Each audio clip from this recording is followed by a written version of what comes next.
महात्म का मतलब ही होता है महत्व। महात्म मतलब महत्व, महत्व मतलब महिमा। और कथा की महिमा कथा के पहले दिन इसलिए बताई जाती है जिससे आपकी कथा के प्रति जो निष्ठा है वो और बढ़ जाए। जैसे हमको पता चलता है कि तीर्थ क्षेत्र है, हम सोचते कभी अवसर लगेगा तो जाएंगे, लेकिन उसी तीर्थ क्षेत्र की, उसी धाम की यदि महिमा पता चल जाए तो पता चल जाए कि उस तीर्थ में एक पेड़ है, वहां पे धागा लपेटने से मनोकामनाएं पूर्ण हो जाती है, ये पता चल जाए तो सभी जाते हैं ना। क्यों? उस धाम की महिमा हमने जानी, उस तीर्थ की महिमा हमने जानी।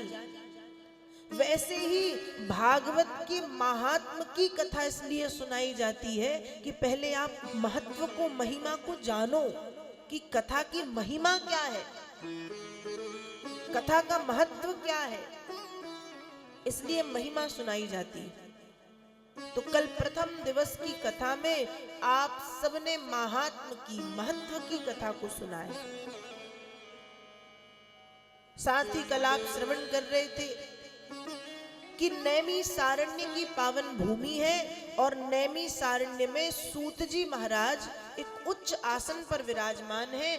88,000 सौनकादिक ऋषि भगवती पृथ्वी मैया की गोद में बैठे और उन 88,000 सौनकादिक ऋषियों से सूत जी महाराज प्रश्न करते हैं।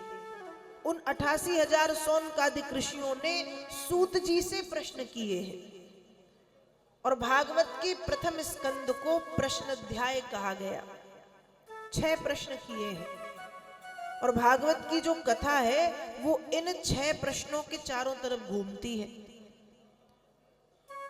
भागवत के प्रथम स्कंद के प्रथम अध्याय के पहले श्लोक में सबसे पहले भगवान का स्वरूप बताया कि जिन भगवान की कथा सुनने हम बैठे हैं हमें पता तो चले वो है कैसे। तो वेद व्यास जी लिख रहे, जन्माद्यस्य यतोन्भयादि तरतश्चार्थे स्वविज्ञास्वराट् तेने ब्रह्महृदाय आदि कवये मुह्यन्ति यत्सूरया तेजो बारी मृदाम यथा विनिमयो यत्र सर्गो मृषा धाम्ना स्वेन सदा निरस्तकुहकं सत्यं परम धीमहि। भगवान कैसे हैं? कहा जन्माद्यस्य यतोन्भयादि तरतश्चार्थे स्वविज्ञः स्वराट्। जब ये संसार नहीं था तब भी वो थे, जब ये संसार रहता है तब भी वो रहते, जब यह संसार नहीं रहेगा तब भी वो रहेंगे। उनका आदि अंत नहीं है, अनंत है। और कैसे हैं? कहा सूक्ष्माति सूक्ष्म, इतने छोटे हैं, इतने छोटे हैं, इतने छोटे हैं, इतने छोटे हैं कि सूक्ष्माति सूक्ष्म दिखेंगे नहीं। और बड़े कितने हैं? कहा बड़े इतने कि विराट स्वरूप, इतना विराट स्वरूप की दिशाएं घिर जाएं जब विराट स्वरूप पे धारण करते, बड़े इतने हैं, विराट इतने हैं। कहा तेजो बारी मृदाम यथा विनिमयो, कहा नहीं है वो तेज में, तेज मतलब सूर्य के प्रकाश में वो है। बारी, बारी मतलब जल में वो है। मृदाम, मृदाम मतलब मिट्टी में वो है। और कण कण में जिनकी सत्ता व्याप्त है, सत्यम परम धीमहि। वेद व्यास जी उन भगवान को सत्य सत्य कह करके प्रणाम करते हैं कि नाथ आप ही सत्य हैं, आप ही परम सत्य है। कल महात्म के पहले श्लोक में भी यदि आपने ध्यान दिया हो तो वेद व्यास जी लिख रहे सच्चिदानंद रूपाय। भगवान कैसे हैं? कहा भगवान सच्चिदानंद है, सत्य है। सबसे पहले शब्द आया सत, सत मतलब सत्य है। भगवान कैसे हैं? सत्य है। और जब भागवत की कथा शुरू हुई प्रथम स्कंद के पहले अध्याय की अंतिम पंक्ति में भी वही कहा गया, सत्यम परम धीमहि, सत्यम परम धीमहि। भगवान कैसे? कहा भगवान परम सत्य है, भगवान परम सत्य है। तो भगवान को परम सत्य कहकर के वेद व्यास जी पहले श्लोक में भगवान की प्रार्थना, भगवान को प्रणाम करते हैं। दूसरे श्लोक में श्री वेद व्यास जी महाराज लिख रहे हैं, बड़ा सुंदर भाव। धर्मा प्रोज्झित कैत्र बोत्र परमो निर्मत्सराणाम सता वेद्यम वास्तवमत्र वस्तु शिवदम तापत्रयोन्मूलनम। दूसरे श्लोक में धर्म शब्द की परिभाषा बताई कि धर्म क्या है। यदि हमसे कोई पूछे कि धर्म क्या है तो हम क्या कहेंगे? यहां जितने लोग बैठे हैं शायद सबके अपने अपने मत होंगे। कोई कहेगा धर्म पूजा करना है, कोई कहेगा धर्म दान करना है, कोई कहेगा धर्म सेवा करना है, कोई कहेगा धर्म तीर्थ यात्रा करना है। मतलब लोग सोचते हैं हम तीर्थ यात्रा करके धार्मिक बन गए, हम दान करके धार्मिक बन गए, हम सेवा करके धार्मिक बन गए। धर्म क्या है? कहा धर्मा प्रोज्झिता। ये धर्म शब्द जो है ना, ये उलझा हुआ है, इसको कोई नहीं समझ पाया। पूजा पाठ और धर्म का कोई लेना देना नहीं। पूजा पाठ अलग है, पूजा पाठ कर्म कांड है, धर्म अलग है। धर्म क्या? कहा धारयतीति धर्मा, जिसको जीवन में हम धारण कर पाए वही धर्म है। और भागवत में धर्म के 4 चरण बताए हैं। भागवत में धर्म के 4 चरण बताए हैं, सत्य, तप, पवित्रता, दया और दान। सत्य मतलब सत्य बोलना। आप सत्य बोल रहे हैं तो आप धर्मात्मा हैं। आपके जीवन में सत्य है, आप सत्य के मार्ग पर चल रहे हैं, आप सत्य का अनुसरण और अनुकरण कर रहे हैं, मतलब आप धर्मात्मा हैं। सत्य बोलना धर्म है, भागवत जी कह रही है, मैं नहीं कहती। दूसरा चरण है तप। तप का मतलब है तपस्या करना। तपस्या करना धर्म है। अब प्रश्न ये उठता है कि हम तपस्या कैसे करें? तपस्या की बात जब भी आती है हमको याद आता है कि तपस्या करने जंगल में जाओ, तपस्या करने झोपड़ी में रहो, तपस्या करने बाबा बैरागी बनो, तपस्या करने जटाजूट धारण करो, तब तपस्या होती। वो तपस्या का एक स्वरूप होगा, लेकिन यदि कोई साधारण रूप में समझना चाहे कि तपस्या क्या है तो अलग उस शब्द का अर्थ अपने आप ही कहता है तप। तप मतलब तपना, तप मतलब तपना या अपने आप को तपाना। जैसे स्वर्ण को अग्नि में तपाया जाता है, सोने को अग्नि में क्या किया जाता है? तपाया जाता है। और सोने को अग्नि में तपाने से सोने में चमक आती है, वो जलता नहीं है। क्या होती है? चमक आती है। वैसे ही व्यक्ति जब अपने आप को तपस्या की अग्नि में तपाता है या तप करता है, तपता है, तो उसमें चमक आती है, उसके व्यक्तित्व में चमक आती है, उसमें निखार आती है। तो तप का मतलब तपना। तप का मतलब जंगल में ना जाना नहीं होता। तपस्या का मतलब है मेहनत, परिश्रम।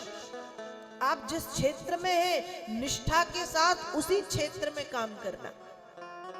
मैं हमेशा कहती हूँ जैसे कोई विद्यार्थी है, विद्यार्थी के लिए तपस्या क्या है? क्या उसके लिए तपस्या जंगल में जाना है? क्या उसके लिए तपस्या भजन करना है? क्या उसके लिए तपस्या पूजा पाठ करना है? नहीं, उसके लिए तपस्या है उसका अध्ययन। विद्यार्थी के लिए तपस्या क्या है? उसका अध्ययन। वो पढ़ेगा, वही उसकी तपस्या है। मान लीजिए एक चिकित्सक है, चिकित्सक मतलब डॉक्टर, उसके लिए उसकी तपस्या क्या है? रोगी का इलाज। अब डॉक्टर ये सब छोड़ के पूजा पाठ करने बैठ जाए तो पता नहीं कितने मर जाए। तो डॉक्टर के लिए तपस्या क्या? पूजा करना, हवन करना, पाठ करना तपस्या नहीं। डॉक्टर के लिए तपस्या है उसकी चिकित्सा, दूसरों की सेवा, वो तपस्या है। ब्राह्मण के लिए तप पूजन करना है, कर्मकांड करना है, ज्ञान कांड करना है, उपदेश देना है, लोगों को आध्यात्म से जोड़ना है, वो ब्राह्मण का तप है। क्षत्रिय का तप रक्षा करना है। तो हम जिस कार्य को कर रहे हैं उसी कार्य को निष्ठा के साथ करना ही सबसे बड़ा तप होता है, उसको कहते हैं तप। तो धर्म का दूसरा चरण है तप। धर्म का तीसरा अंग है पवित्रता। धर्म का तीसरा अंग है पवित्रता। पवित्रता का मतलब नहाना। कहो गंगा जी में नहा लिया, पवित्र हो गए। क्या पवित्रता का मतलब नहाना होता है कि गंगा जी में डुबकी लगा ली, पवित्र हो गए? ध्यान रखिएगा, गंगा मैया शरीर को पवित्र करती है, मन को नहीं, विचारों को नहीं। विचारों को हम स्वयं पवित्र कर सकते हैं। विचारों को गंगा जी भी पवित्र नहीं कर पाएंगे। गंगा जी में तो पता नहीं कैसे कैसे विचार वाले लोग डुबकी लगाते हैं, रोज लगाते हैं। तो हो सकता है शरीर उनका पवित्र हो जाए, पर क्या मन पवित्र हो सकता है? और यहाँ धर्म का जो तीसरा चरण कहा जा रहा है वो पवित्रता कही जा रही है। और वो तन की पवित्रता नहीं, तन की शुद्धि मायने नहीं रखती, मन की शुद्धि मायने रखती है। भगवान के सामने भी भगवान कहते हैं ना, रामचरितमानस में गोस्वामी जी लिख रहे हैं, निर्मल मन जन सो मोहि पावा, मोहि कपट छल छिद्र न भावा। भगवान ने क्या कहा है? निर्मल मन जन। निर्मल तन नहीं कहा, निर्मल तन जन नहीं कि पवित्र शरीर वाले मुझे पाते हैं, ये नहीं कहा। क्या कहा? निर्मल मन जन सो मोहि पावा। मुझे कौन पा सकता है? मुझे वही पा सकता है जिसके भीतर की शुद्धि हो, जिसका अंतःकरण पवित्र हो, वो मुझे पाएगा। मुझे छल कपट राग द्वेष से भरे हुए लोग मुझ तक पहुंच नहीं पाते, पाने का तो छोड़ो। तो भगवान क्या देखते हैं? भगवान क्या देखते हैं? मन की शुद्धि देखते हैं, तन की नहीं। लेकिन अब ये सुन के कई लोग कथा में अर्थ का अनर्थ लगाने आते। अरे भगवान तो मन की शुद्धि देखते, नहाने से क्या होता है? नहाओ ही मत। और अभी तो अच्छा मौका, ठंड है, बचते हैं लोग नहाने में। तो अर्थ का अनर्थ ना लगाएं। यहाँ पर शुद्धता की बात, मन की शुद्धि की बात तो चल रही है, लेकिन तन की शुद्धि भी जरूरी है। जैसे जब हम दूध लेते हैं और दूध को जब हम बर्तन में डालते हैं और गैस पे रखते हैं, तो पहले बर्तन गर्म होता है या दूध? बोलो बोलो। पहले बर्तन गर्म होता है ना। पता चला कि बर्तन गर्म नहीं, दूध गर्म हो जाए, ऐसा कभी देखा?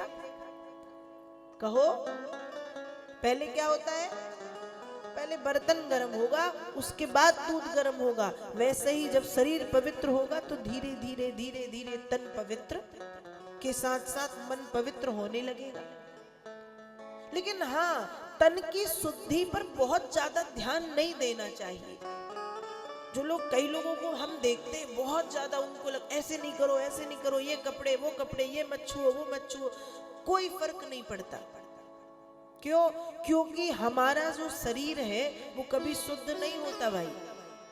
जिन्होंने श्रीमद् भगवत गीता का अध्ययन किया है या जो गीता के दर्शन को जानते हैं, वो उस चीज को अच्छे से समझते होंगे कि शरीर की शुद्धि कभी नहीं हो सकती। हो सकती है क्या? नहीं। आप कहोगे कैसे? हम तो रोज घिस घिस के नहाते हैं, हम तो 2 बार नहाते रहे, हम तो 3 बार नहा लेते हैं कभी कभी। शरीर की शुद्धि नहाने से भी नहीं होती, क्योंकि शरीर में जो 9 द्वार हैं उनसे गंदगी निकलना कभी बंद ही नहीं होता। कान में उंगली डालोगे तो मैल निकलेगा, नाक में उंगली तो गंदगी है, मुंह से गंदगी, पेट में गंदगी, नीचे के द्वारों में गंदगी, क्या निकलनी बंद होती? नव द्वारे पुरे देही, शरीर के 9 दरवाजे जिनसे निरंतर गंदगी निकलती, हमेशा गंदगी निकलती, जो शुद्ध नहीं है। इसलिए भगवान तन की शुद्धि नहीं, भगवान मन की शुद्धि कहते हैं। मन शुद्ध कर लो, मन पवित्र हो। भगवान तन की शुद्धि देखते ना तो भगवान वैश्या को कभी नहीं मिलते। एक गणिका की कथा आती है ना, गणिका मतलब वैश्या, नगर वधू, उसको भी भगवान मिले, उसका शरीर तो पवित्र हो ही नहीं सकता, फिर भी भगवान मिले, क्योंकि भगवान शरीर की शुद्धि नहीं देखते। भगवान शरीर की शुद्धि देखते तो भगवान गजेंद्र को कभी नहीं मिलते, उसकी रक्षा करने कभी नहीं जाते, वो जानवर है, जड़ पशु है।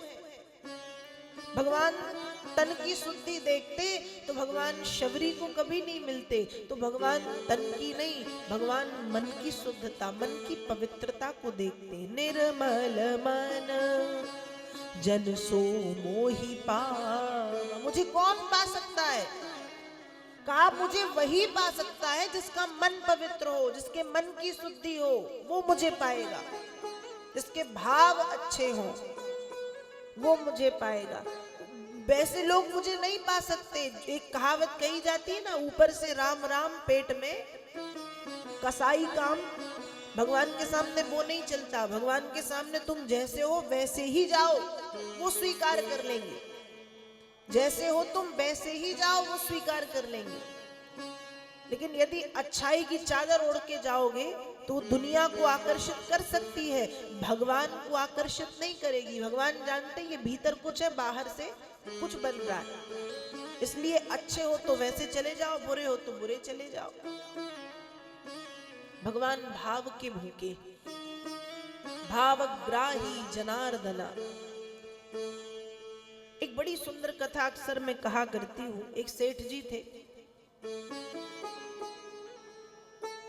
खूब धनवान थे लेकिन कंजूस थे। एक दिन एक संत जी के पास पहुंचे और संत जी से जाकर के कहें कि महाराज जी कोई ऐसी विधि बता दो कि मैं भगवान को सब चढ़ा दूं और मेरा एक पैसा ना लगे। संत जी मुस्कुराए। संत जी ने कहा चलिए ठीक है बताता हूं। संत जी ने कहा आप एक काम किया करे, आप नेत्र बंद कर लिया करे स्नान करने के बाद, और जो जो आपको चढ़ाना हो ना वो मन में चढ़ा दिया करे। भगवान मन को देख करके सब स्वीकार कर लेते हैं। आपको सच में चढ़ाने की जरूरत नहीं है, मन से चढ़ा दो। जल चढ़ा दो, दूध चढ़ा दो, दही चढ़ा दो, फूल चढ़ा दो, जो चढ़ाना मन से चढ़ाओ। अब सेठ जी भगवान के सामने खड़े हैं स्नान आदि करके, और भगवान के सामने खड़े होकर उन्होंने मन में सोचा है कि मैंने एक चांदी के लोटे में गंगा जल ला करके भगवान को पवित्र गंगा जल से स्नान करा दिया। फिर मैंने केसर और कस्तूरी का तिलक भगवान को लगाया।